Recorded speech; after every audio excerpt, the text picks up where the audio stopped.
Alhamdulillahi Rabbil Alamin wa bihi nasta'inu ala umuri dunya waddin wassalatu wassalamu ala ashrafil anbiya wal mursalin wa ala alihi wa ashabihi wa man tabi'akum bi ihsanin ila yaumiddin amma ba'du. Qala Allah Ta'ala fil Qur'anil Aziz, a'udzu billahi minasy syaithanir rajim. يا أيها الذين آمنوا اتقوا الله حق تقاته ولا تموتن إلا وأنتم مسلمون. وقال في آية الأخرى يا أيها الذين آمنوا اتقوا الله وقولوا قولا سديدا يصلح لكم أعمالكم ويغفر لكم ذنوبكم ومن يطع الله ورسوله فقد فاز فوزا عظيما. وقال رسول الله صلى الله عليه وسلم في حديثه يا أيها الناس اتقوا الله وأجملوا في الطلب فإن نفسا لن تموت حتى تستوفي رزقه وإن أبطأ منها واتقوا الله وأجملوا في الطلب خذوا ما حل وضعوا ما حرم.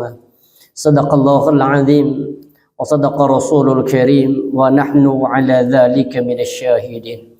Alhamdulillah, para jamaah Majlis Ta'lim Ar-Raudhah insyaallah senantiasa dalam lindungan Allah Subhanahu wa taala.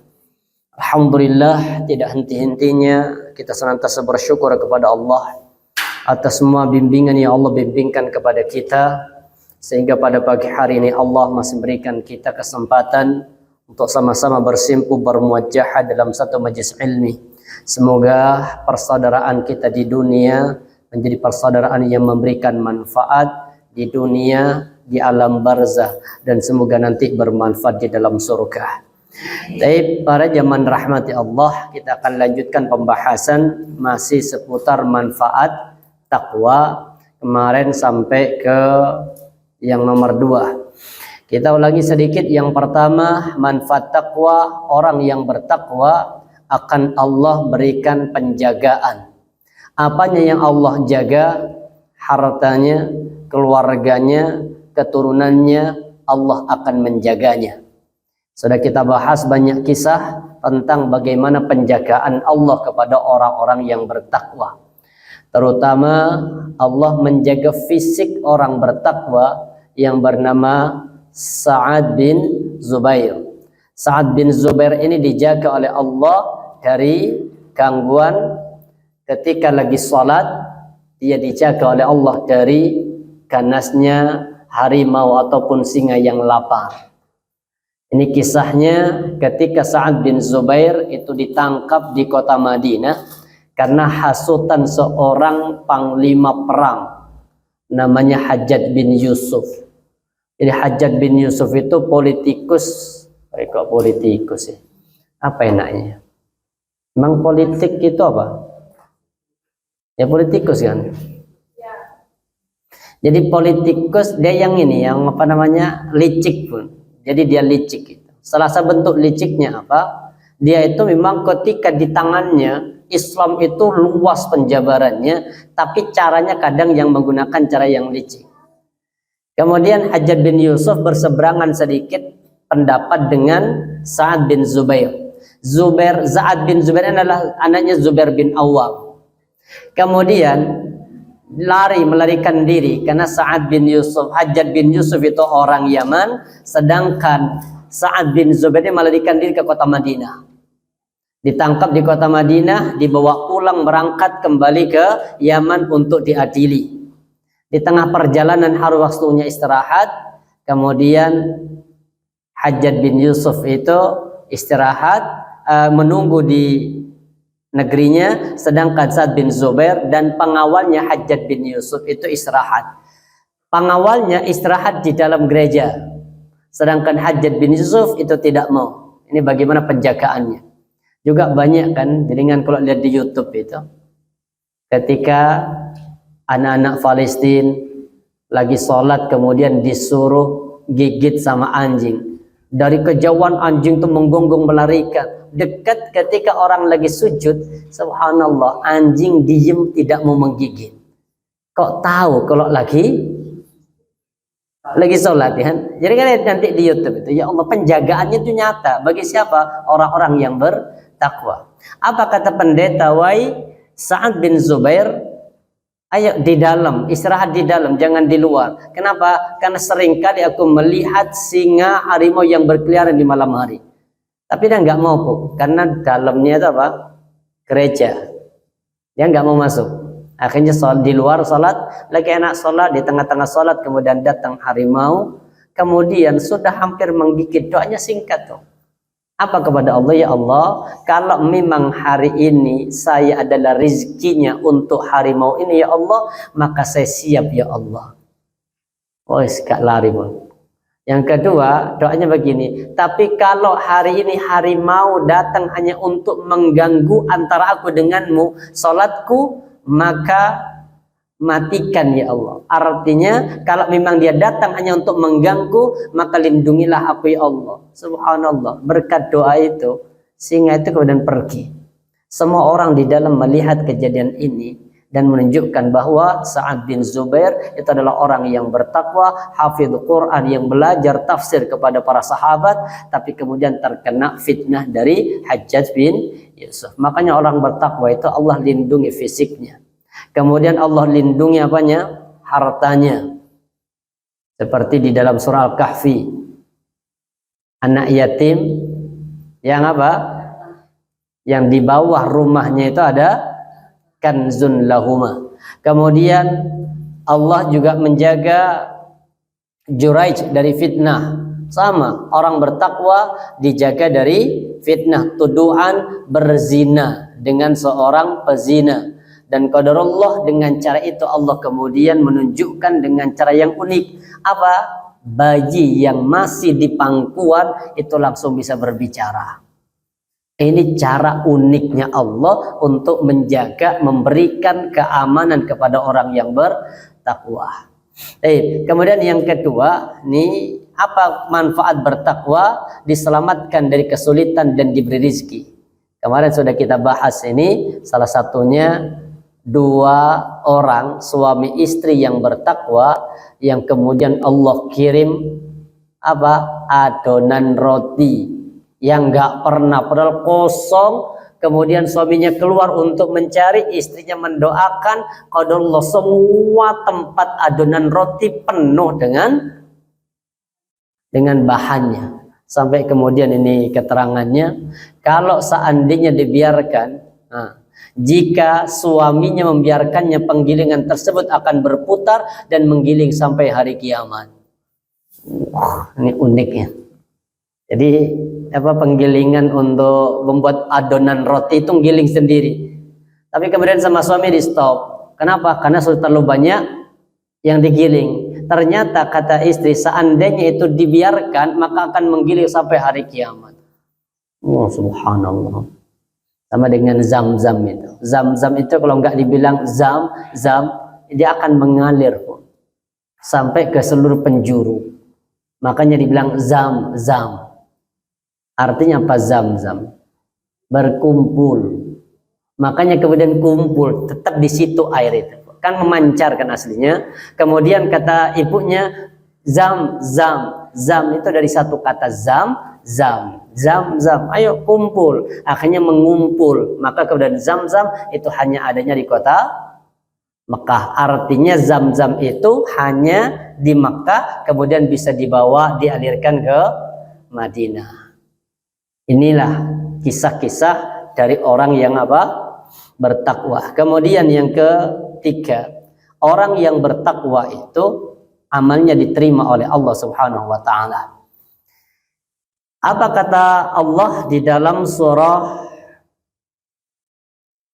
Al-Maidah ayat yang ke-27? Ini surah Al-Maidah yang ke-27. Al-Maidah 27. Kita juga buka yang bawa Quran. Watlu alaihim naba'a ibnai Adam bil haqq. Allah berfirman di ayat ini, kalau kita lihat Allah mengatakan apa? Watlu. Dari kata talayatlu. Baca, bacakanlah. Alaihim, atas mereka. Siapa mereka? Kaum Muhammad, naba'a ibnai Adam, kisah kedua anak Nabi Adam bil haq, dengan benar. Berarti karena banyak versi, orang-orang Bani Israel itu juga membuat kisah. Kemudian dalam kitab Injil juga membuat kisah. Makanya Allah minta bil haq, kisahkan dengan cara yang hak, yang benar, sesuai dengan apa yang Allah kehendaki. Idzu qarraba qurbana, ketika kedua orang ini sama-sama menjugakkan kurban. Kenapa Allah gunakan kata ibnai Adam? Tidak ada namanya Qabil, tidak ada namanya Habil. Ini sebagai bentuk Allah menutupi aib seseorang. Karena kita tidak boleh menyebutkan nama seseorang jika itu terkait dengan masalah aib person, pribadi. Tapi kalau masalah aib agama, boleh kita sebut. Sebagai bentuk apa? Agar kita kehati-hatian. Contoh, mohon maaf, sekarang yang lagi viral itu siapa? Panji Gumilang. Kalau mohon maaf, tidak benar. Seandainya ini Panji Gumilang berzina, contoh, mohon maaf ya, itu haram hukumnya kita menceritakan itu. Kenapa? Karena itu kerusakan personnya. Tapi kalau kerusakannya pendapatnya tentang masalah agama, menyampaikan ketidakbenaran kepada halayak, kita itu membicarakan dia untuk mengkonter kesalahannya. Makanya sedangkan ini kan kisah apa nih? Salah agamanya apa? Salah dalam masalah agama atau salah personnya? Person. Jadi aib pribadi, maka nggak boleh diceritakan. Makanya di sini menggunakan kata ibnai. Harusnya ibnaini. Dari kata ibnun itu satu, kalau dua ibnani atau ibnaini. Kemana nunnya? Karena ini idhofah dengan kata Adam, maka nunnya dibuang. Ibnai Adam. Dua anak Nabi Adam. Padahal Nabi Adam punya banyak anak. Berarti Allah ingin apa? Menutupi. Tapi kisah ini memang benar, nyata. Apa yang Allah tutupi bukan kisahnya, tapi nama orang yang diceritakan oleh Allah. Biar nanti sama dengan kayak kasusnya Nabi Yusuf itu. Setiap mendengar Yusuf itu pasti ada nama Zulaikha. Padahal di Al-Quran tidak ada nama Zulaikha. Bahkan itu jadi doanya orang-orang nikahan. Allahumma alif bainahuma. Ya Allah, condongkan hati keduanya ya Allah. Kama allafta baina Yusuf wa Zulaikha. Itu ketika ada mahasiswa di Mesir nikah, yang suruh doa temannya. Padahal Allah, kemudian dosen-dosen Mesir itu di Al-Azhar itu hadir. Dia kaget, kapan Nabi Yusuf nikah sama Zulaikha? Baik.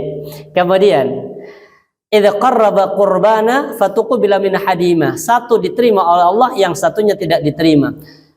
Qala la aqtulanna, gara-gara tidak diterima, inilah kemudian muncul cemburu.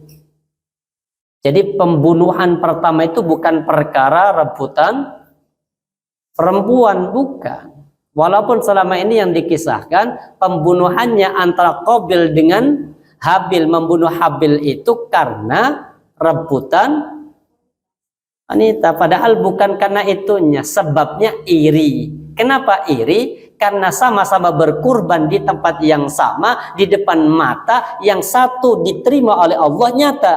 Yang milik siapa yang terbakar? Miliknya Habil, terbakar habis di depan mata Qabil. Sedangkan milik Qabil dibiarkan oleh Allah tetap utuh. Makanya Allah katakan apa? Ini fatuqbila min ahadihima, salah satu di antara keduanya diterima, walam yutaqabbal minal akhar, dan yang satunya tidak diterima. Maka yang enggak tadi mengatakan qala la aqtulannaka, aku akan benar-benar membunuhmu. Apa jawabannya? Qala, jawaban siapa nih?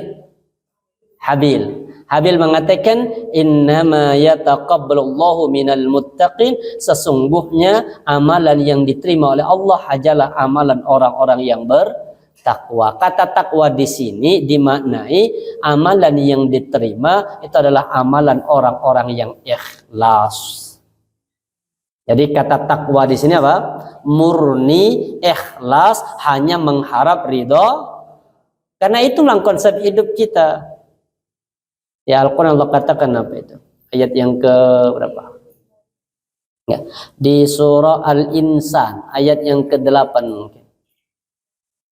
Innama nut'imukum ya 89. Innama Al-Insan. Kita lihat sebentar Al-Insan, dibuka buku Qur'annya. Yang bawa Quran dibuka, yang enggak bawa HP-nya dibuka. Yang enggak bawa HP, dompet dibuka, Bu. Surah Al-Insan ayat 8 sampai 9. Kita lihat sebentar. Ini kata yataqallahu minal muttaqin itu. Ketemu? Allah berfirman dari itu surah Al-Insan, surah yang ke berapa? 76, surah di belakang, surah yang ke-76 di belakang Al-Insan. Ayat 8 dan 9.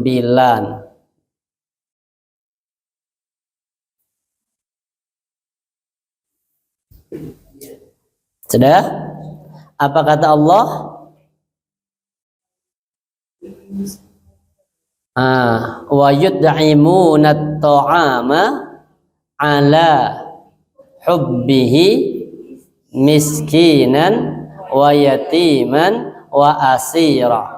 Innama nud'imukum liwajhillah la nuridu minkum jazaan wala syukura. Tegas di ayat itu. Allah mengatakan apa? Orang-orang yang bertakwa itu ketika ngasih makan pertama ala hubbihi, makanan yang paling dia cintai. Artinya kalau ada orang mau sedekah itu bersedekah dengan sesuatu yang dia miliki yang paling disukai. Sama dengan kalau kita mau ngasih makan pada orang, kasih makanlah seperti yang kita mencintai makanan itu. Gak seperti zaman sekarang. Sekarang tuh sedekah itu rata-rata ngambil harga yang paling murah. Kayak ada namanya nyiapkan buka puasa. Mbak siapkan Mbak berapa? 25 kotak. Yang harga berapa? Ya 7,5. Ya Allah. Jadi kan benar. Rata-rata sedekah Jumat per porsi berapa? 7.500 sampai 10. Kira-kira kalau itu dimakan sendiri orang-orang yang bersedekah merasa kurang apa tidak? Kurang. Artinya untuk orang lain kadang kita tidak mendapatkan. Ya, pokoknya ini intinya kalau masih seneng nggak usah disedekahkan, tapi kalau sudah nggak seneng, ini nggak masuk di ayat ini. Ternyata berat tuh. Kita sedekah baju itu rata-rata yang sudah nggak kepake kan. Bisa jadi karena kebesaran, kekecilan, nggak warnanya nggak cocok, modelnya nggak cocok. Ini yang kita apa? Kasihkan. Yang potensi kita nggak akan memakainya. Tapi kalau kemudian kita masih pengen make, itu kadang nggak kita kasihkan. Makanya ayat ini menjadi motivasi sama-sama. Bukan berarti kita sudah jalan. Ya, ini motivasi bareng. Wa yud'imuna at-ta'ama, ada lanjutannya yang berat. Ala hubbihi, terhadap apa? Yang dicintai.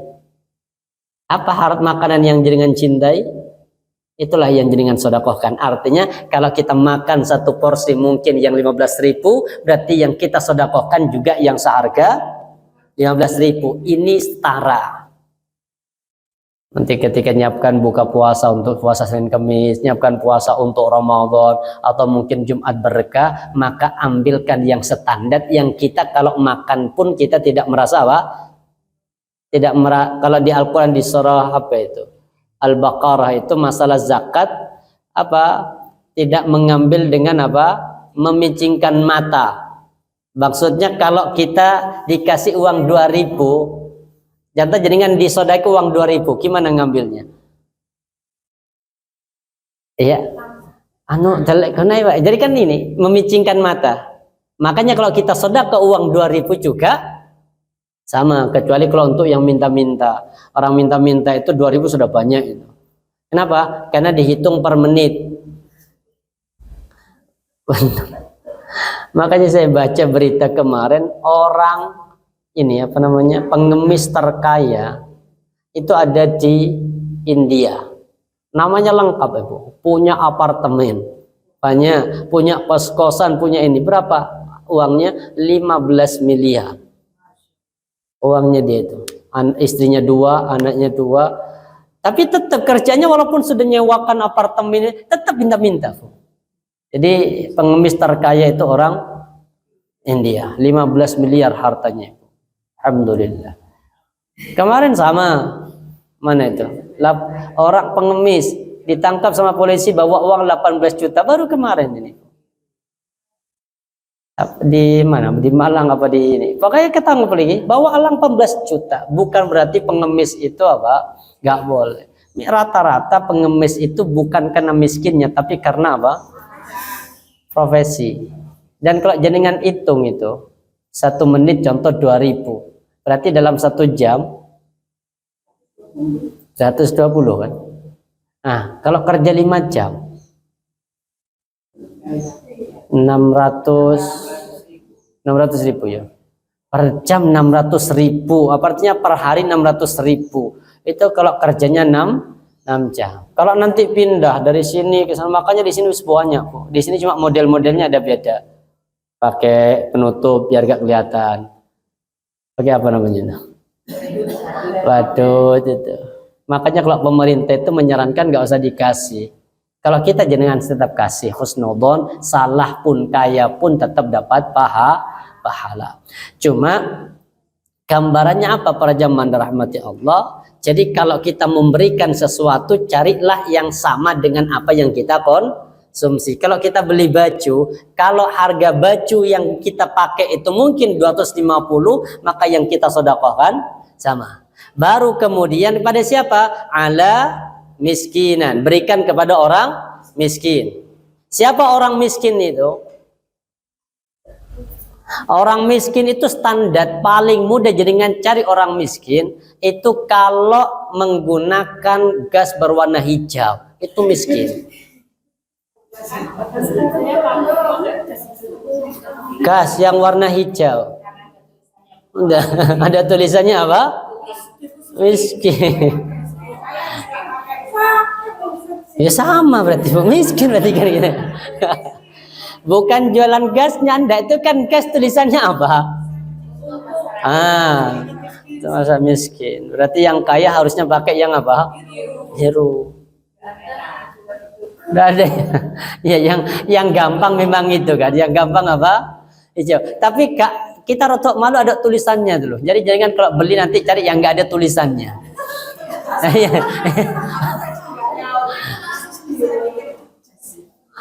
Gas warna hijau.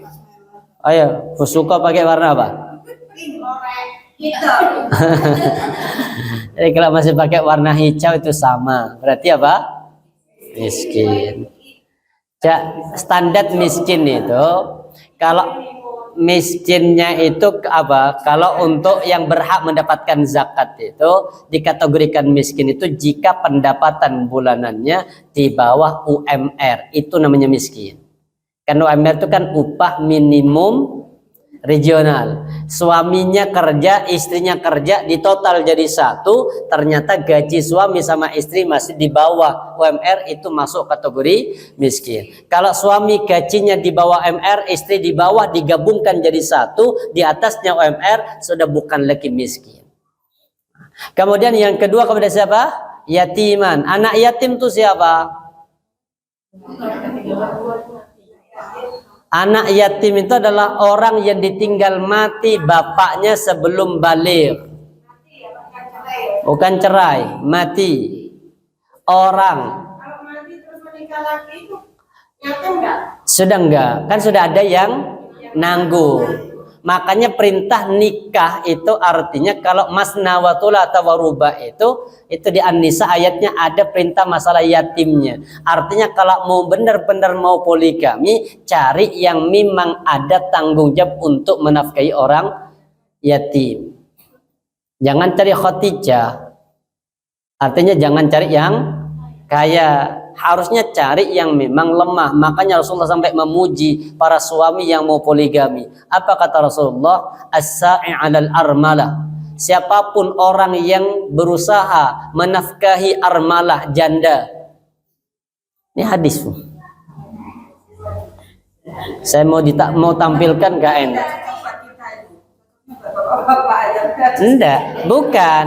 Enggak, ini bukan masalah poligami. Ini masalah apa? Menafkahi. Kata menafkahi itu enggak harus menikahi. Jenengan nanti ada tetangga janda. Ini masuk hadis ini. Jadi bukan hanya kepada suami, cuma takuyonnya oleh para suami. Jadi hadisnya begini, Bu. As-sa'i 'alal armala wal masakin kal mujahidi fi sabilillah. Apabila ada seseorang yang berusaha menafkahi janda dan menafkahi orang miskin, maka pahalanya kal mujahidi fi sabilillah, seperti orang yang berjihad di jalan Allah. Wa kalladzi yasumu bin nahar, dan seperti orang yang sedang berpuasa sepanjang hari. Wa kalladzi yanamu bil wa kalladzi yaqumu bil lail, dan seperti orang yang menghidupkan malam, artinya qiyamul lail sepanjang malam.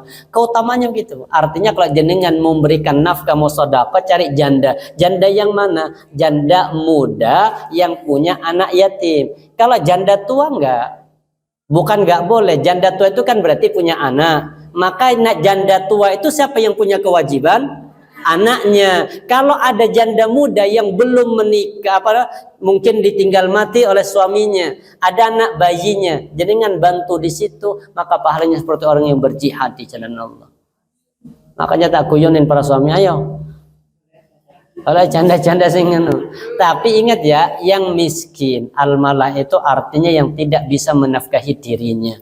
Kan ada orang yang menikah, setelah menikah sama suami ditanggung semua. Pasrah suami. Qadarullah, suami kemudian apa? Meninggal mendadak, istri tidak punya apa-apa, artinya tidak siap bekerja sampai nanti dia bekerja nafkahi, pahalanya besar.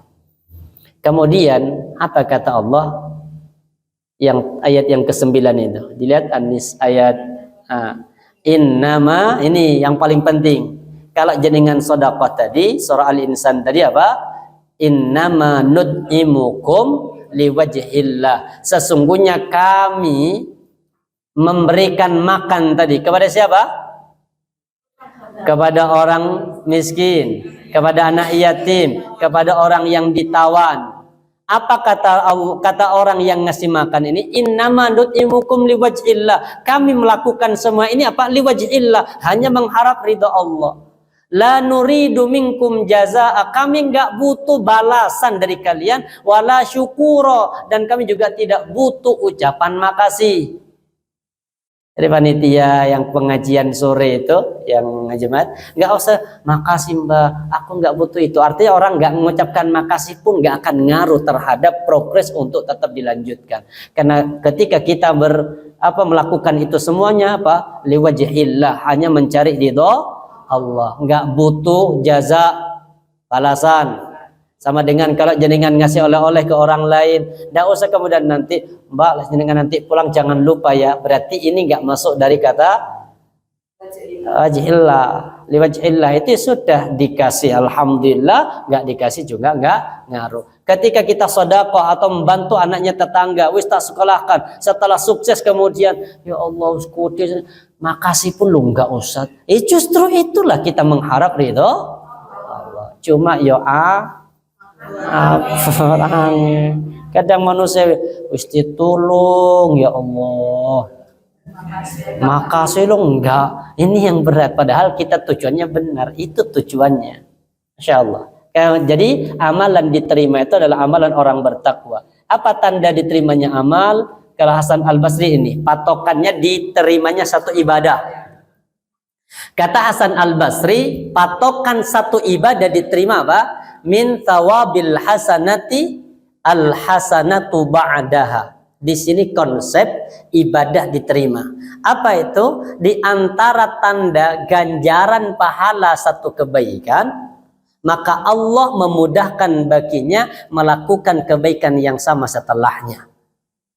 Salah satu diterimanya bakti seorang istri pada suami, maka dia akan terus melakukan itu Walaupun barangkali istri kondisi capek, istri tersakiti, maka balasannya apa? Allah membimbingnya dia untuk tetap melakukan amal ibadah. Salah satu tanda diterimanya qiyamul lail ketika kita diistiqomahkan oleh Allah untuk qiyamul lail.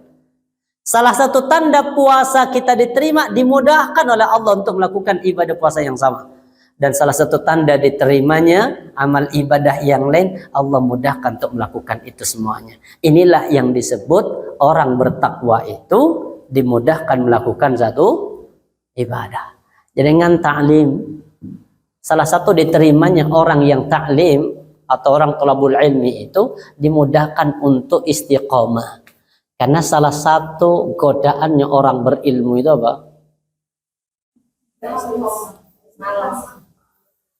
Semua memang ada ininya, Bu. Semua itu ada apa ya? Ada fitnahnya lah, ada godaannya. Orang berilmu godaannya ada. Nanti jenengan pakai baju yang pas nicis godaannya ada. Pakai kemudian apa? Yang compang-camping godaannya juga ada. Punya jabatan godaannya ada. Enggak punya? Pasti hidup itu gak akan lepas dari itu.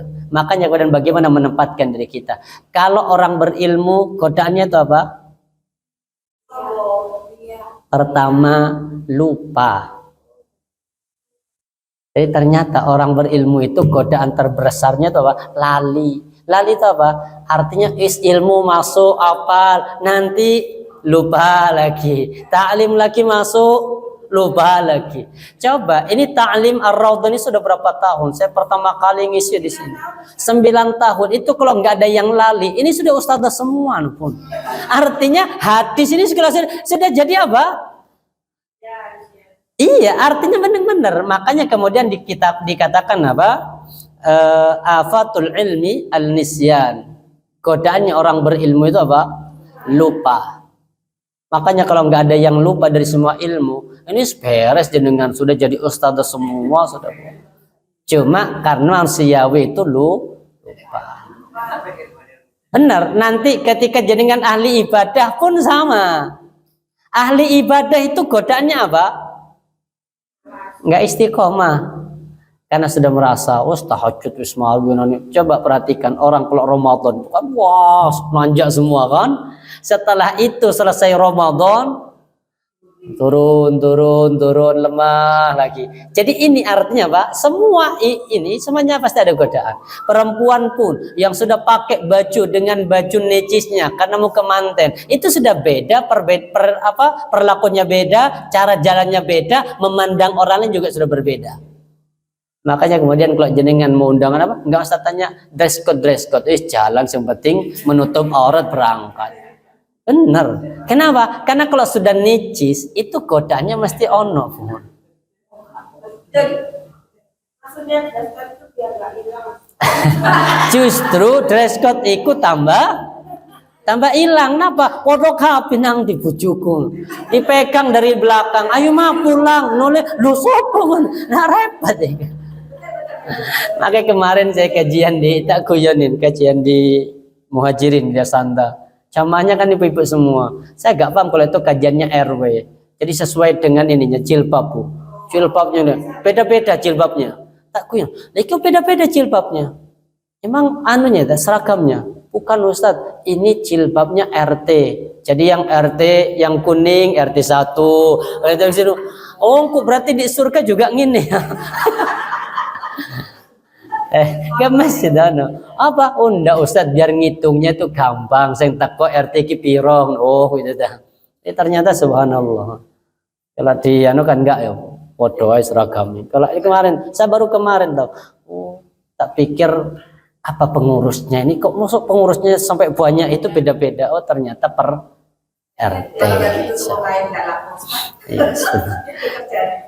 Nah, ternyata benar. Artinya semua hidup itu pasti ada godaannya. Makanya kemudian tolak ukurnya begini. Kalau Allah sudah memudahkan kita dibimbing melakukan aktivitas ibadah, itu yakini bahwa Allah mencintai dan disitulah kemudian kita mempertahankan sampai nanti kita mati di atas kebaikan ini. Kalau sudah husnudzon, ya Allah, dengan amalan ini, ya Allah, saya semoga dilindungi dari fitnah, dilindungi dari apapun nanti, bahkan dilindungi dari mati sul khotimah. Kalau sudah yakin di atas amalan ahli surga ini, pertahankan ini. Jenengan senang ta'lim, jenengan senang sambung silaturahim, senang sedekah, senang tilawatil Quran, senang ini. Kalau sudah senang dengan semua ini yang mengarahkan kepada keridhaan Allah, tinggal mempertahankan. Insya Allah itu bagian dari cara Allah menjadikan kita orang husnul khotimah. Kemudian yang keempat, orang yang bertakwa itu selain diterima amalnya, yang keempat akan mendapatkan bimbingan dari Allah Subhanahu wa ta'ala.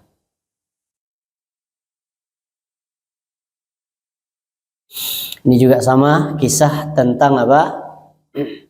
Orang yang berzina itu.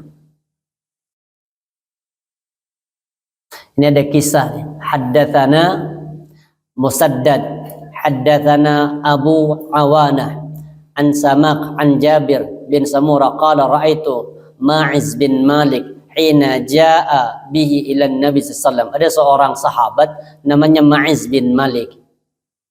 Ini bagaimana Allah tuh membimbingnya. Ini unik ini kisah ini. Ada seorang sahabat namanya siapa? Ma'iz bin Malik. Hina jaa ila Nabi, ketika datang kepada Rasulullah sallam, rajulan, seorang laki-laki. Jadi ada apa? Melihat ini seorang pendek berotot besar dan tidak mengenakan selendang. Ia bersaksi banyak 4 kali. Jadi ada kisah nyata ini. Ada seorang yang datang kepada Rasulullah SAW, melihat apa? Ada seorang yang berzina. Kemudian dia datang kepada Rasulullah untuk ditegakkan hukuman. Tapi Rasulullah tidak menegakkan itu. Rasulullah hanya minta, wahai Ma'iz, kembalilah engkau, bertobatlah pada Allah. Balik. Tapi namanya orang kalau sudah dicinta itu merasa, hatinya itu masih terus merasa bersalah. Jadi kayak kita, mungkin jenengan dulu pernah nggak sholat, kemudian sekarang benar bertobat, tapi terus terngiang-ngiang rasa yang pernah nggak sholat dulu. Atau mungkin pernah dulu tidak berpuasa, terngiang-ngiang. Itu berarti tanda Allah mencintainya. Makanya insya Allah semoga apa yang kita lakukan ini bagian dari tanda cinta Allah. Kemudian ini juga sama dalam satu hadis. An Anas qala sallallahu idza aradallahu bi'amdin khairan ista'malah. Ini hadis kata Rasulullah, apabila ada seorang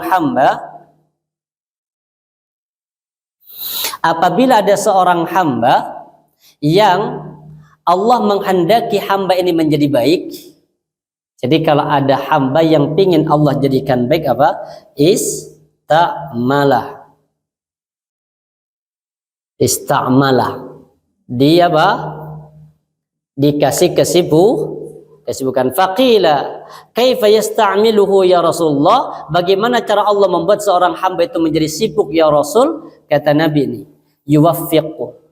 Bukan yu'ammilu, tapi yuwaffiq. Yuwaffiq itu taufik itu. Kan ada namanya hidayah, ada namanya taufik. Apa bedanya? Kan ada taufik, ada hidayah. Kalau ini apa? Taufik, yuwaffiqu. Dari kata taufik, waffaqa yuwaffiqu, taufik.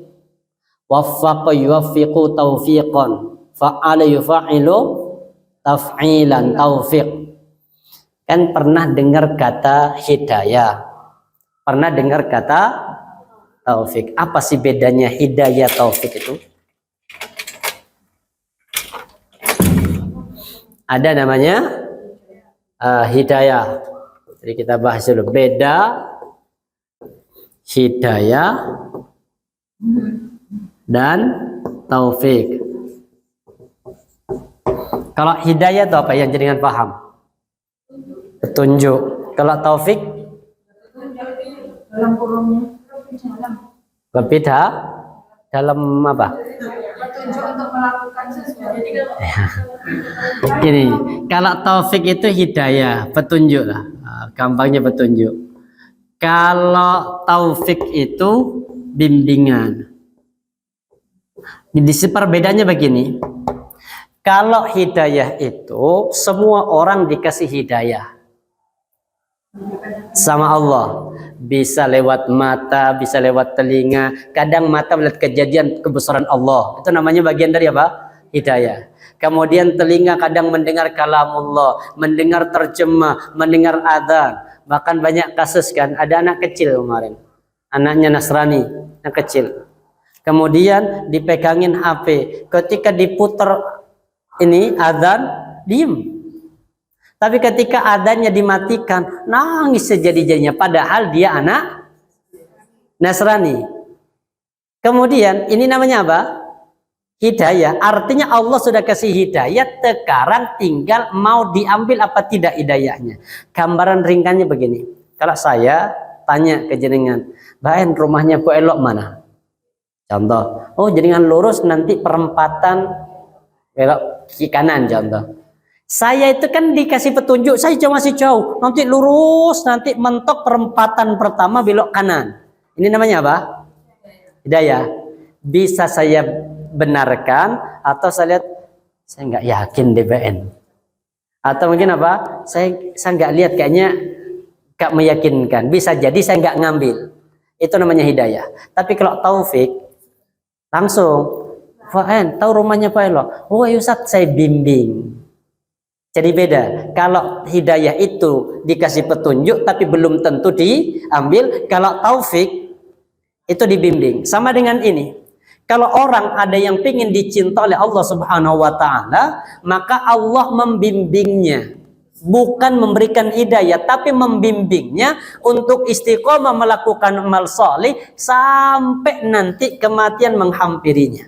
Artinya apa? Salah satu tanda di antara tanda cinta Allah itu akan menyibukkan seorang hamba. Kesibukannya bukan kesibukan dunia. Sampai ditanya, kaifa qila ista'maluhu ya Rasulullah?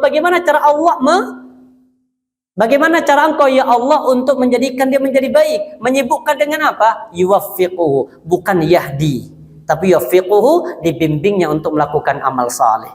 Makanya ada orang ketika menjelang kematian dimudahkan ke masjid. Sudah pensiun dimudahkan talabul ilmi, semua aktivitas ibadah dimudahkan. Itu bagian dari taufik yang Allah bimbingkan kepadanya, bahkan akan dijaga nanti sampai meninggal. Makanya salah satunya jenengan sering baca doa ini pun. Ini doanya Rasulullah sering baca doa ini. Ada 5 doa di sini, cuma yang paling gampang ini aja. Kita lihat sebentar. Allahumma inni a'udzubika minal hadami. Ya Allah, aku berlindung kepadamu ya Allah dari mati tertimbun. Mati tertimbun itu mati syahid. Seperti dengan berjalan kemudian ada gempa, kemudian rumah jenengan jatuh tertimbun, itu mati syahid. Tapi kenapa kok Rasulullah berlindung? Yang kedua, wa'udzubika minat taraddi. Aku berlindung kepadamu ya Allah dari mati terjatuh. Mati jatuh juga mati syahid. Jadi orang kecelakaan itu, benturan itu mati syahid. Orang kecelakaan itu mati syahid. Contoh pulang dari diskotik kemudian mabuk, nyetir, ya bisa jadi husnul khotimah, mati syahid. Siapa tahu kemudian sampai di luar istighfar, astagfirullah, kenapa saya kok begini ya Allah, saya mau taubat ya Allah. Sudah pulang, di tengah perjalanan tabrakan, benturannya menjadikan dia mati, itu mati syahid. Kalau sempat taubat, iya, artinya kalau sempat taubat.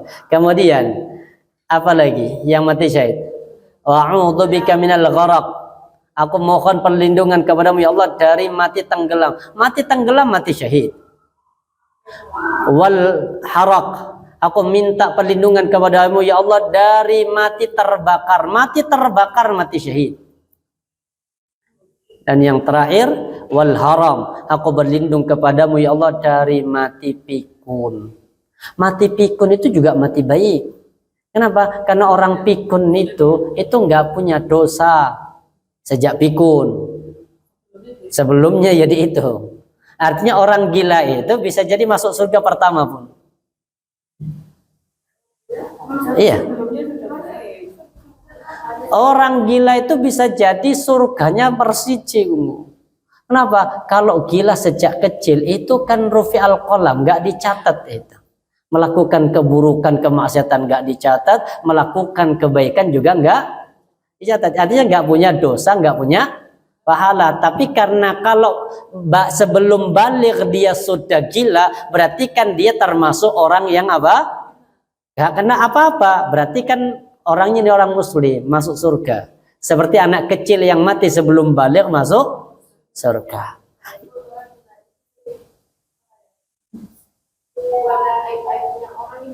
Oh, nggak masalah. Orang bilang nggak pakai baju, contoh nggak pakai baju jalan di alun-alun. Orang nggak pakai baju itu kan apa? Aurat. Jadi buka auratnya, ya nggak berdosa. Kenapa? Karena dia melakukan itu, dia melakukannya di luar kesadaran.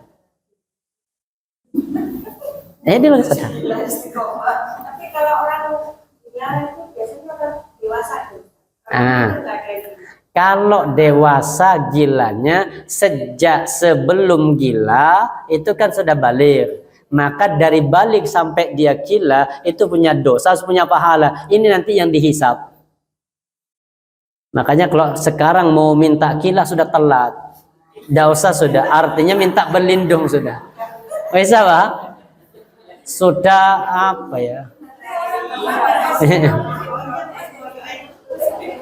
Iya, orang gila itu nggak punya dosa. Nggak iya, artinya begini Pun.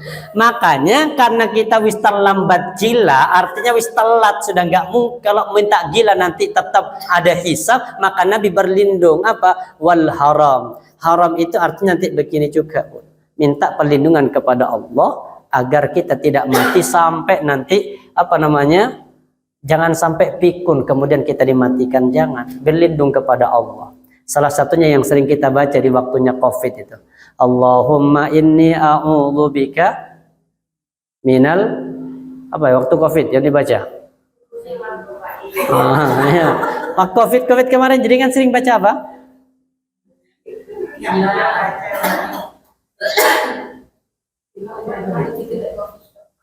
Mati Covid, mencuci tangan untuk menjauh. Doanya itu apa sih? Karena gara Covidnya hilang, doanya juga ikut hilang. Saya sampai lupa juga gara-gara Covidnya hilang. Benar. Ini gara-gara yang pas di Covid itu dibaca gitu kan. Setelah Covidnya hilang, doanya juga jarang. Itu perlindungan bagus. Salah satunya ada minta apa? Ya Allah, aku berlindung kepadamu dari gila. Dari pikun, salah satunya ini. Kenapa? Karena orang pikun itu semua perbuatannya orang pikun sudah tidak tercatat.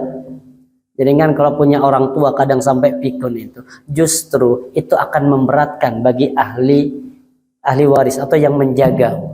Saya punya nenek itu sampai pikun, ya Allah, yang awalnya baik, sabar, lama kelamaan juga ya namanya manusia ya. Kalau kondisi fisik capek, kondisi pikiran lelah, nyampe di rumah mendapati orang tua yang pikun kayak begitu, berat tuh, benar. Karena nenek saya itu pikunnya, kayak makan buahnya. Namun ketika dikasih makan banyak, buang kotorannya dibuat main. Ini yang ya Allah jadi ngepel tiap saat mandikan, dipopoin nggak mau. Kalau mau dipopoin kan enak, jadi dipopoin dilepas sendiri. Kemudian kotorannya taruh di bawah kasur, taruh di itu ya Allah, ini yang makanya Rasulullah berlindung apa? Jangan sampai kemudian aku mati dalam kondisi pikun. Jadi dengan baca juga doa ini bukan berarti kita kemudian orang pikun, orang tua saja enggak. Bisa jadi pikun itu karena hilangnya akal. Sama dengan mendekati pilpres, pilek ini banyak orang yang pikun, benar. Kapan? Ketika orang sudah mengeluarkan harta banyak kemudian kalah. Jadi itu yang kedua depresi. Depresi itu taubahnya seperti gila. Kemudian jadi minta perlindungan sudah berapa ini?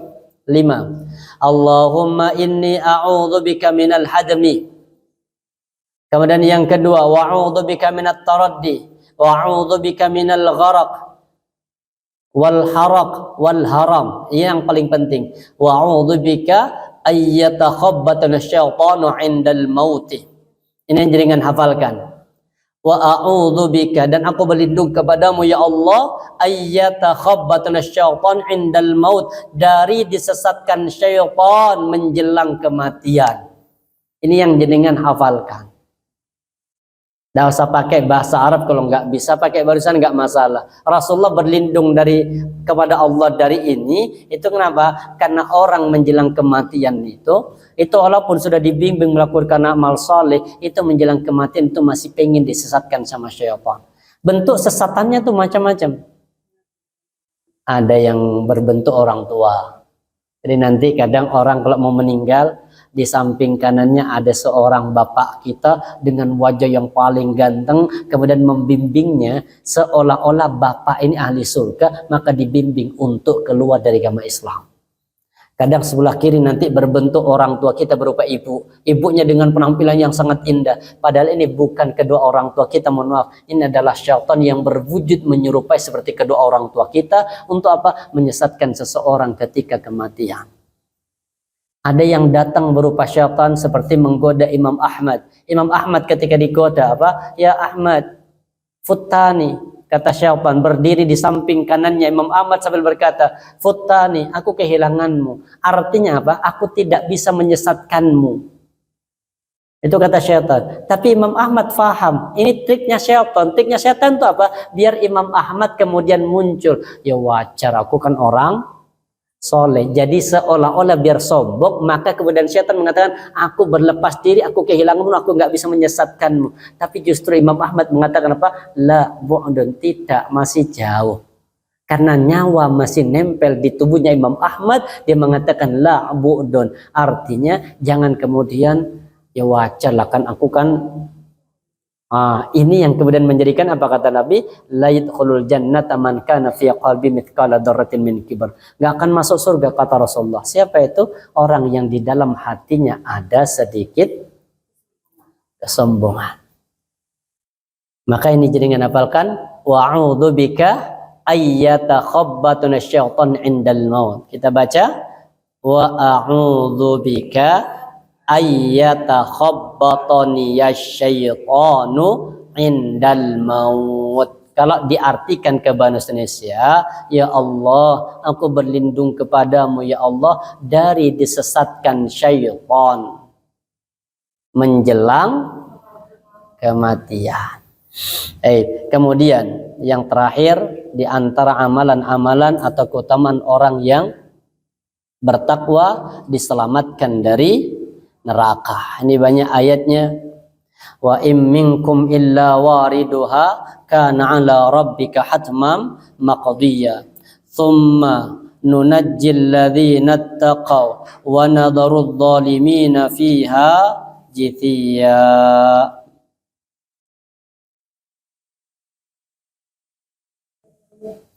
Jadi apa kata Allah? Ini surah Maryam. Ayat yang ke-71 sama 72. Dan tidak ada seorang pun darimu, artinya dari kalian, melainkan mendatangi neraka itu. Hal ini bagi Tuhanmu adalah satu kepastian yang sudah ditetapkan. Kemudian kami, kata Allah, menyelamatkan orang-orang yang bertakwa dan membiarkan orang-orang yang zalim di dalam neraka dalam kondisi berlutut. Berarti siapa yang Allah selamatkan di sini? Orang yang bertakwa. Dan siapa yang masuk neraka? Orang yang zalim. Makanya doanya yang sering dibaca apa? Rabbana zalamna anfusana wa illam taghfir lana wa tarhamna lanakunanna minal khasirin. Juga ini gambarannya zalim itu. Ini gambarannya, i'lamu annamal hayatud dunya la'ibu wa lahu wa zinatu wa tafakhrum bainakum wa takathurun fil amwali wal auladi kama tali ghaithin a'jabal kuffara nabatuhu thumma yahiju fataran musfarra thumma yakunu khutama wa fil akhirati adabun syadid. Ini, dan di dalam kehidupan akhirat ada ancaman siksa yang pedih, siksa yang sangat berat. Makanya kemudian masa depan manusia itu apa? Neraka. Kalau sampai di sini dulu, maka agar kita tidak punya masa depan neraka, kita menyiapkan diri kita menjadi orang yang bertakwa agar Allah berikan kita masa depan berupa masa depan surga. Tapi para jemaah rahmati Allah, inilah keutamaan orang-orang yang bertakwa. Kita akan lanjutkan pembahasannya kepada hal-hal yang harus dijaga, anggota tubuh yang harus dilindungi dari dosa. Ini sama masih dalam kitab Minhajul Abidin. Anggota tubuh yang harus dilindungi dari dosa.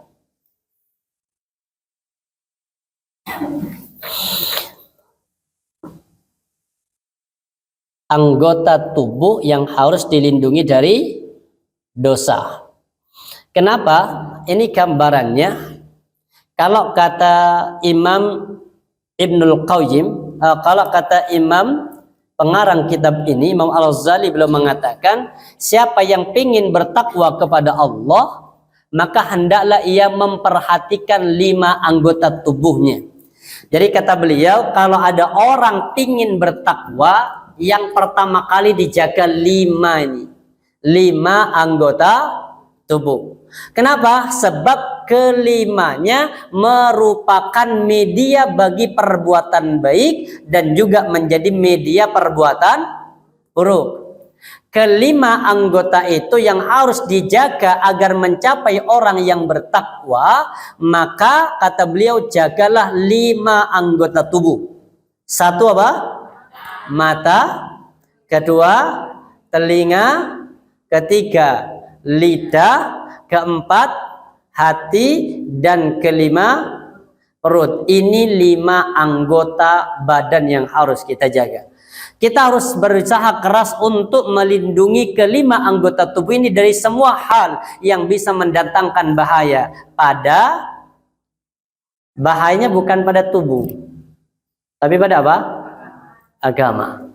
Jadi kan yang harus kita jaga, bahayanya 5 anggota ini bukan pada badan. Kalau sebatas THT, apa THT itu? Telinga, hidung, tenggorokan. Telinga berarti masih ada apanya? Ada obatnya. Kemudian ada spesialis mata. Kemudian ada bagian perut. Ini kalau secara medis ada penanggulangannya. Tapi 5 hal ini itu rusaknya merusak apa? Agama. Seperti maksiat, sesuatu yang haram, hal-hal yang tidak berguna, serta berlebihan dalam hal-hal yang mubah, ini yang akan menjadi perusaknya agama. Kita bahas pertama, kita jaga apa? Mata. Jadi anggota tubuh yang merusak agama itu ada 5. 1 mata, telinga, lidah, hati, perut. Kalau apa lagi? Kenapa? Kalau apa? Kemaluan, itu perut itu. Masuk ke perut dan ke bawahnya. Jadi masuk ke, artinya sebenarnya ini gabung jadi satu. Kemaluan itu nanti puncak. Puncaknya dari mana? Dari pandangan mata. Jadi orang kalau ingin melihat kemaksiatan dulu kan dari mata. Setelah kenal dari mata, sama-sama saling mencintai, sama suka, baru muncul terakhir namanya syahwat apa? Kemaluan. Baik, kita bahas pertama, jaga anggota tubuh kita sebagai pribadi yang bertakwa, jagalah mata. Kita buka sama-sama surah An-Nur insyaallah. Surah An-Nur ayat yang ke-30 dan 31. Kita buka surah An-Nur ayat yang ke-30 dan 31.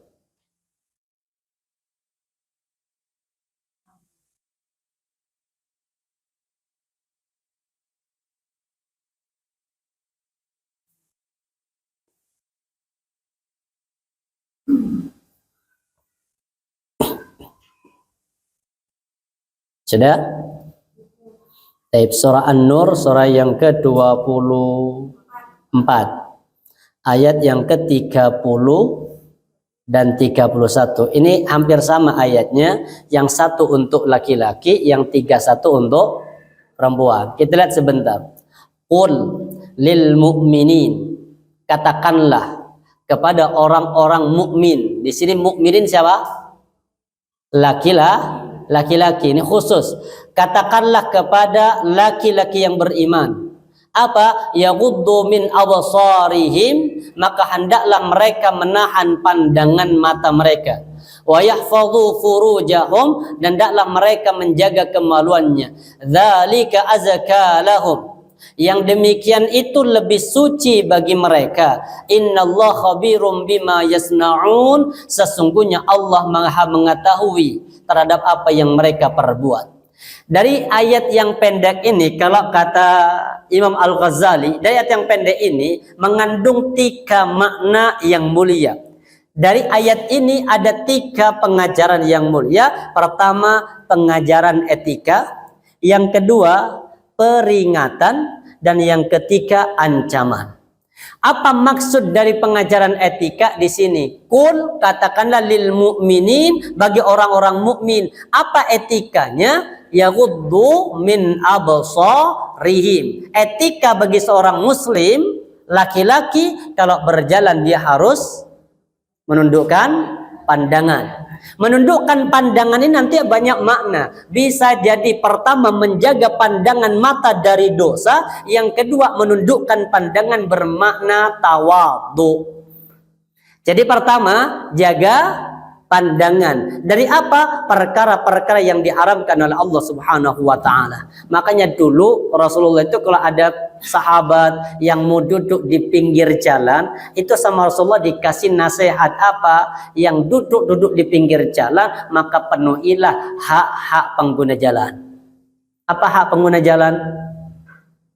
Pertama, keberadaan kita tidak mengganggu orang yang sedang berjalan. Kemudian yang duduk pinggir jalan, kalau nanti ada hal yang perlu dibantu, segeralah membantu. Yang ketika berada di pinggir jalan, maka hendaklah dia menutupi atau menjaga pandangan matanya. Jadi ayat ini etika bagi orang muslim menjaga pandangan. Ayat 31 itu sama. Kita lihat ayat 31-nya. Ini yang paling panjang ayatnya tapi unik ini. Ayat 31. Wa qul lil mu'minati, dan katakanlah lil mu'minat, kepada wanita-wanita mukminah. Yang dipanggil di sini siapa? Yang beriman. Yang enggak beriman enggak usah. Ini kalau kalian beriman kepada Allah, ini panggilannya. Apa? Yaghdudna min absarihinna, hendaklah mereka menundukkan pandangan-pandangan mereka. Yang kedua, wa yahfadna furujahunna, dan hendaklah mereka menjaga kemaluan mereka. Wala yubdina zinatahunna, dan tidaklah mereka memperlihatkan, menampakkan apa? Zinatahunna, perhiasan-perhiasan mereka, illa ma dhahara minha, kecuali apa-apa yang terlihat olehnya.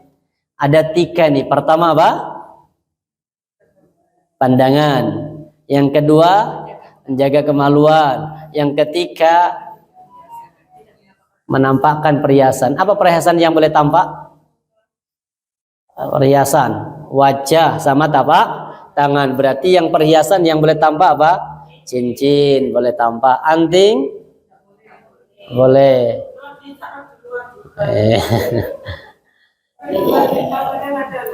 Ada. Kemudian apa lagi? Kalung tidak terlihat, nggak boleh. Cuma sebagian orang biar kelihatan kalungnya ya jilbabnya yang diangkat ke atas. Jadi kan ada talinya itu yang jilbab itu biasanya kemudian ditarik ke belakang biar dadanya biar tetap kelihatan. Kalung apalagi besar Bu, rugi kalau nggak kelihatan.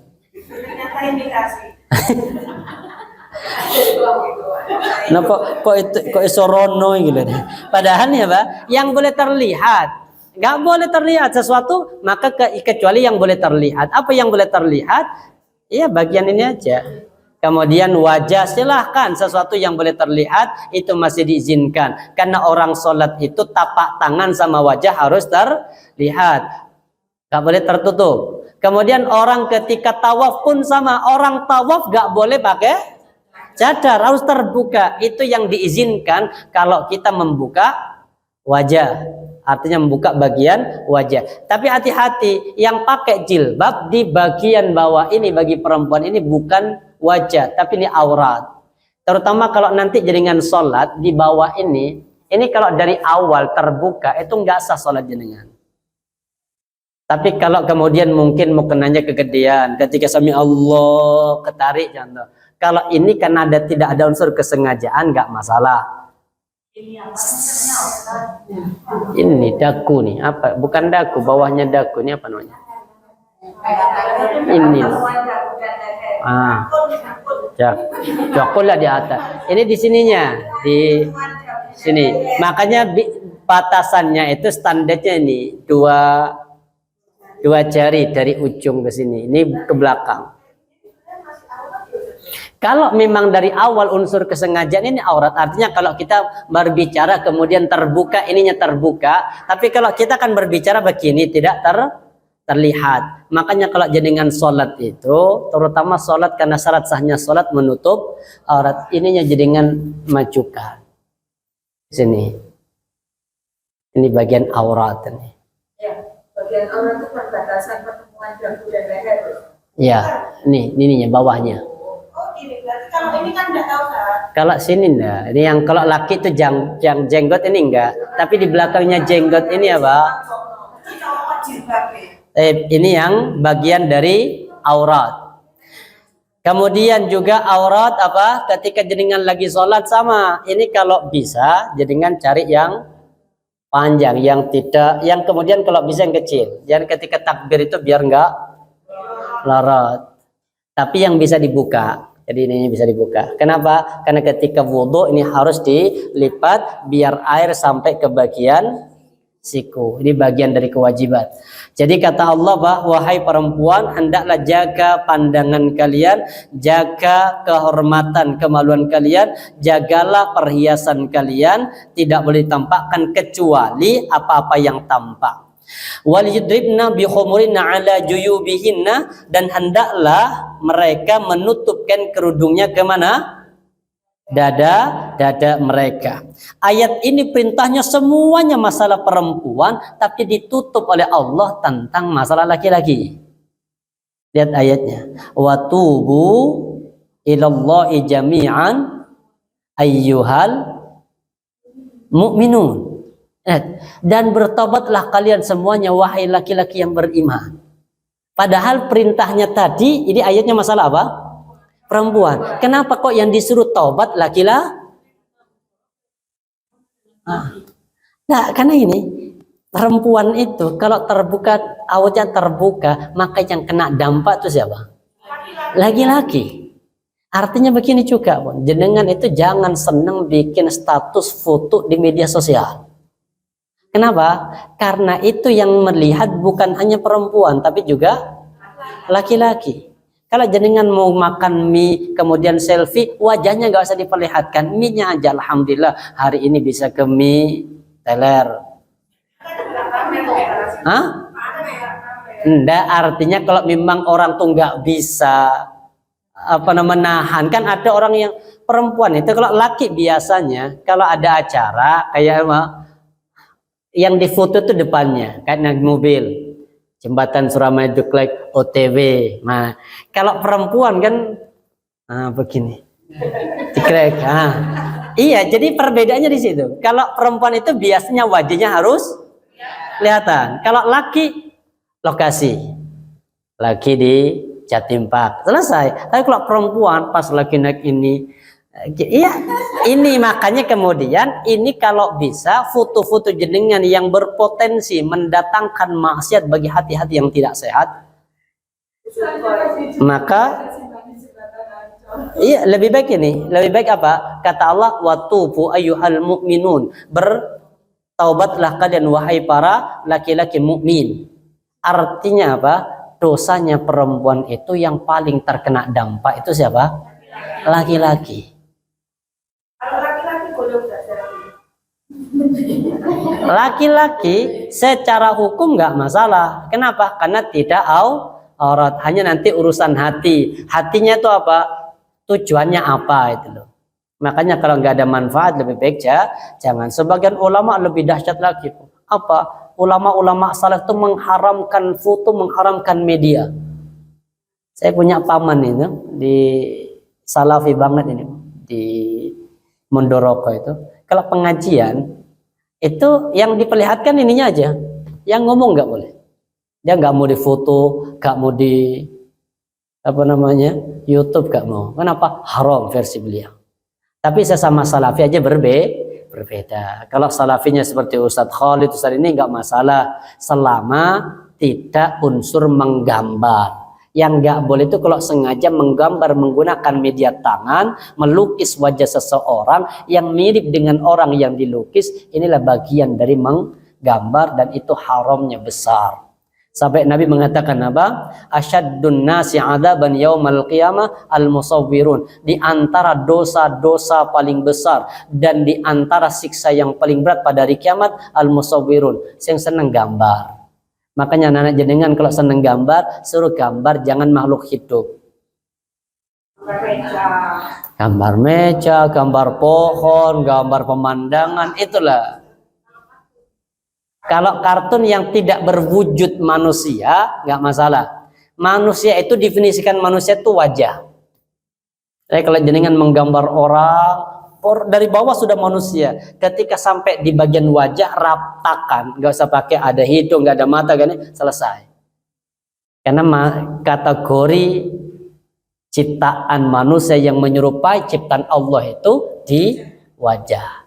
Jadi yang senang menggambar itu silahkan. Kasih kepala, kasih ini sempurna, kemudian pas wajahnya kasar. Seperti gambar di majalah-majalah sekarang itu, rata-rata sponsornya orang itu wajahnya apa? Putih, kosong. Jilbab contoh. Emang dipakai jilbab, tapi ininya kosong, nggak ada wajahnya. Itu bagian dari menjaga. Nah, subhanallah. Makanya kemudian menjaga mata ini berat. Perempuan gak usah diungkap auratnya. Biar apa? Biar laki-laki lebih nyaman menjaganya. Karena kalau sudah kelihatan laki perempuan dilihat dosa, nggak dilihat mubadzir, diapain? Nah, sekali nggak apa-apa. Akhirnya sekali nggak usah kedip dulu. Nanti setelah kedip pindah ini. Iya. Makanya sampai kemudian ancaman dari ini kan ada ancaman. Apa ancamannya? Allah katakan apa? Allah itu mengetahui. Ya'lamu kha'inatal a'yun.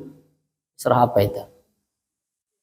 Ya'lamu kha'inatal a'yuni wa ma tukhfis sudur. Kita lihat sebentar. Al-Mu'min ya. Ya, Al-Mu'min ayat yang ke-19. Coba dibuka Al-Mu'min 19. Ini ancamannya orang yang tidak menjaga mata. Surah Al-Mu'min ini kan ayatnya berisi tentang masalah apa? Ancaman. Apa ancamannya bagi orang-orang yang tidak menjaga mata? Surah Al-Mu'min yang ke-19 kita buka. Ya'lamu kha'inatal a'yuni wa ma tukhfis sudur. Coba dibuka. Bukan Al-Mu'minun, Al-Mu'min. Nama lain apa Al-Mu'min? Ghafir, surah Ghafir. Kalau nggak ada Al-Mu'min, cari Ghafir. Jadi Al-Mu'min atau Ghafir ada yang ke-19. Surah yang ke-40 ayat yang ke-19. Kita lihat sebentar ayatnya. Apa ancamannya orang-orang yang tidak mampu menjaga mata, terutama bagi orang-orang yang ingin bertakwa? Allah katakan di situ, ya'lamu, dia Allah mengetahui kha'inatal a'yun, mata-mata yang berkhianat.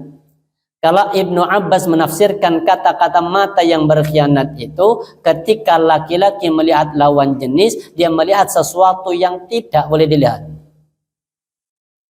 Tadi mohon maaf apa? Melihat, ini kisahnya begini Pak. Ini asbabun nuzulnya itu gini. Ketika ada seorang sahabat bertamu ke rumah Ahlul Bait. Kemudian ada perempuan di dalam rumah itu. Ketika tuan rumahnya sedang mengawasi dia, tamunya laki-laki, dia nggak berani melihat. Tapi ketika tuan rumahnya nggak melihat, dia kemudian mengangkat kepalanya melihat perempuan itu. Itu namanya khainatul a'yun, mata yang khianat, mencuri. Nanti ketika diawasi oleh orang, begini. Tapi nggak diawasi, ini lagi. Ini ancamannya, Bu. Ternyata subhanallah ya, itu sulit banget tuh kita hindari. Kan orang lihat kadang apa, Masya Allah bajunya, penasaran kan, dilihat lagi. Apalagi kemudian kadang binaragawan tuh yang badannya ini kekar itu, gak dilihat. Nah, kan banyak binaragawan tuh kan kekar. Maka kalau sudah kekar biasanya pakai singlet. Kalau pakainya kan nggak ketok, jadi pakai singlet, dadanya bosong, ininya ketok. Oh, itu kan perempuan kadang jadi pandang. Kemudian yang kedua, wa ma tukhfis sudur, dan dia Allah juga tahu apa yang di sudur, hati. Artinya di hati. Orang begini sampai dikatakan, kalau sudah melihat sesuatu yang indah dari pandangan perempuan itu, maka dia akan ingin melihat sesuatu, mohon maaf, sampai di kemaluannya. Itu artinya kalau mata kan ingin melihat yang terbuka aja kan, tapi kemudian hati pengen apa? Lebih dari yang itu. Maka pada zaman rahmati Allah, kita menjaga mata, terutama bagi orang-orang yang bertakwa. Karena menjaga mata itu ternyata berat. Apalagi di masa sekarang, semua fitnah sekarang tuh nggak usah dijaga, sudah masuk ke setiap lini. Kita di rumah ya ada HP. Kalau dulu, bener, kayaknya orang-orang dulu itu hisapnya lebih sedikit ya daripada kita. Orang-orang tua kita dulu yang nggak kenal HP itu lebih tenang, lebih nyaman. Saya 3 kali kok di kampung itu ketika masih SD, itu pernah 3 kali ikut sholat istisqa. 3 kali satu istisqa. Dan 3-tiganya itu subhanallah hujan langsung. Setelah saya besar kemudian hujan lagi, saya tapi nggak ikut lagi sudah. Orangnya sama yang ngimami, lokasinya sama, sholatnya sama, berkali-kali sholat sudah nggak turun hujan. Apa sebabnya? Kemaksiatan. Dulu tuh nggak ada orang kemudian bermaksiat. Sekarang di kampung saya yang notabene muslim banget itu sampai terjadi ada yang hamil di luar nikah, ada. Kenapa? Ya karena pengaruh kondisi media sosial ini. Makanya kita sama-sama jaga anak kita. Semoga Allah lindungi kita dan anak kita dari jahatnya pandangan. Kemudian ini juga bagian ini keutamaan menjaga pandangan. Innan nadhara ila mahasinil mar'ah sahmun. Sesungguhnya pandangan mata pada wanita ibaratnya panah beracun. Sahmun masmumin min syahami iblis, pandangan panah beracun dari pandangan racunnya iblis. Faman taraka hadaqallahu ta'ala ta'ibadati tasarruhu. Siapa yang meninggalkan pandangan mata kepada sesuatu yang diharamkan, maka Allah Subhanahu wa taala akan memberikannya kemampuan merasakan manisnya ibadah, senang ibadah. Tapi kalau kita nggak senang ibadah karena banyak apa? Maksiat. Benar, Bu. Jadi kalau ibadah tetap lanjut, tapi nggak merasakan khusyuk, nggak merasakan ini, berarti itu karena rusaknya pandangan kita. Yang harus kita jaga. Di hadis yang lain sama, kita baca, an-nadharu sahmun min syahmi iblis. Pandangan wanita itu apa? Racun terhadap racunnya iblis. Makanya kenapa jualan mobil yang disuruh duduk di depan siapa? Iya ya, ternyata hadisnya diaplikasikan ini. Gak ada niatan beli, tahu sudah wanita yang ngomong, kak situ buka beli Bu, mas ini mobilnya ini. Yang jualan HP juga sama, paling banyak perempuan pakai gini. Padahal, iya. Padahal mohon maaf ya, perempuan yang jual mobil itu kadang tidak mau, kita gak tahu kapasitas mobil, mesinnya, kemudian kerusakannya, kelemahannya apa, kelebihannya apa, jarang kurang paham. Tapi hanya batas apa? Ini.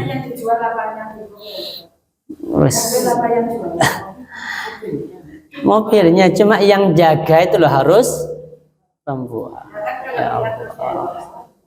Kemudian faman tarakaha min khaufillah, barang siapa yang meninggalkan pandangan yang haram karena takut kepada Allah azza wa jalla, imanan, karena iman kepada Allah, yajid halawatahu fi qalbi, maka dia akan merasakan manisnya ibadah di dalam hatinya. Jadi kalau kita sulit khusyuk, sulit ini dan sebagainya, berarti kita perlu memperbaiki apa? Pandangan. Mulai besok nggak usah keluaran, nggak usah buka HP. Kemarin itu ada sapi kurban yang jualan Iya, enggak apa sih, kenapa harus itu kan? kita Melayu gitu ramah. Iya. Ibu lali paham dulu. Jaring-jaring saya Wong jualan kopi loh, sing ngopi wong lanang, sing totolan ke rumah-rumah itu siapa? Apa namanya? SPJ itu loh. Oh, SPG ya. Jadi SPG itu yang bawa itu kan harusnya kan yang laki, Pak. Saya ngopi ini, subhanallah Pak. Kan enak ceritanya. Ini sudah pernah nyoba? Enggak. Jualan dok kan. Inilah kemudian rata-rata perempuan itulah yang kemudian dijadikan apa, senjata oleh syaitan. Jadikan tumbal. Makanya kenapa Islam hadir itu menjadikan perempuan itu mulia. Perintahnya apa? Di rumah. Yang wajib saja sholat disuruh di rumah. Biar apa? Biar tidak senang keluyuran. Wong yang wajib saja lebih afdol di rumah. Lagi perkara yang nggak wajib yang menjadikan dia keluar rumah. Apa? Arisan seminggu penglimo, betul, itu yang kurangi sekarang. Makanya ta'lim ini mengantarkan kita apa? Biar kita lebih kehati-hatian. Kalau kita sholat tidak khusyuk, kemudian tidak nyaman dalam sholat, kadang antara berjamaah dengan tidak berjamaah itu berbeda kualitasnya, berarti masih ada dosa dalam pandangan mata. Insyaallah. Semoga Allah menjaga kita semuanya. Semoga menjadikan pribadi-pribadi yang bertakwa, dan semoga mata-mata kita menjadi mata-mata yang mendapatkan ridha dari Allah Subhanahu wa taala.